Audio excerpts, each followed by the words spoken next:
झाड़ग्राम के बांसपहाड़ी इलाके में जान जोखिम में डालकर आवागमन 10-12 गांवों के लोगों का सहारा टूटा हुआ बांस का पुल। झाड़ग्राम के जंगलमहल क्षेत्र के बांसपहाड़ी इलाके में आज भी विकास की तस्वीर अधूरी है। खेरियाराता और देशमूल समेत करीब 10-12 गांवों के लोगों के लिए आने जाने का एकमात्र सहारा एक जर्जर बांस का पुल है।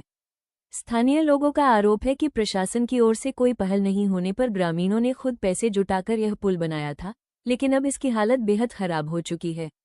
हर दिन छात्र छात्राएं, मरीज और आम लोग जान जोखिम में डालकर इस पुल से गुजरने को मजबूर हैं। बरसात के समय हालात और भी भयावह हो जाते हैं, क्योंकि पानी के तेज बहाव में यह अस्थायी पुल बह जाता है और कई गांवों का संपर्क पूरी तरह कट जाता है। বছর এবং তার আগে সিপিএম ৩৫টি বছর এখানে শাসন করেছে। তারপরেও একটি গ্রামের মানুষ কাঠের পাটাতন অর্থাৎ বাঁশ দিয়ে যে ব্রিজ, সেই ব্রিজ নিজেদের অর্থ ব্যয় করে বানিয়েছে।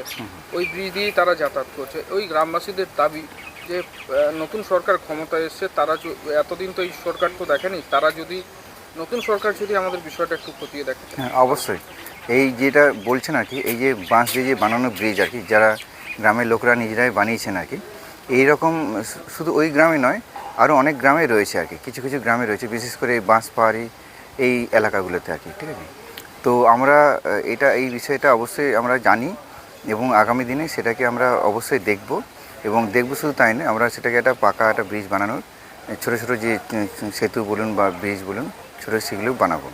ঠিক আছে, তার কারণ হচ্ছে যে কিছু গত 15 বছর ধরে টিএমসি যে জামানা ছিল, সেখানে কিন্তু রাস্তা থেকে শুরু করে ব্রিজ বা ছোটো ছোটো সেতু এগুলো বানানোর যেগুলো দরকার ছিল, তো সেগুলো কিন্তু হয়নি। ব্রিজটা তৈরি হলে আপনাদের কতটা উপকার হবে? আমাদের সবটাই পুরো দমটা উপকার হবে। আমাদের যাতায়াত এখন বন্ধ আছে, যাতায়াত করতে পারছি না, বাঁশপাহাড়ি চাকার বা বেলপাহাড়ি। আমাদের এই ব্রিজটা কি আপনারা নিজেরাই বানিয়েছিলেন বাঁশেরটা? নিজের টাকায় করেছি তো আমরা। যাতায়াত বন্ধের জন্য আমরা নিজের টাকায় করেছি তো, আমরা সরকারের দিই নাই। এই তো নতুন সরকার তো ক্ষমতায় এসছে, তাদের কাছে কি আবেদন আপনাদের? প্রায় আমরা 10,000 লোক এটা রাস্তা দিয়ে যাতায়াত করি। একটা কাঠের পোল করেছি বাঁশ দিয়ে, সেটাও ভাঙে গেছে। কতটা কষ্ট তো আমাদের জ্বরের সময় তো আমাদের হাসপাতালেও নেই, অনেক দূর যেতে হয়।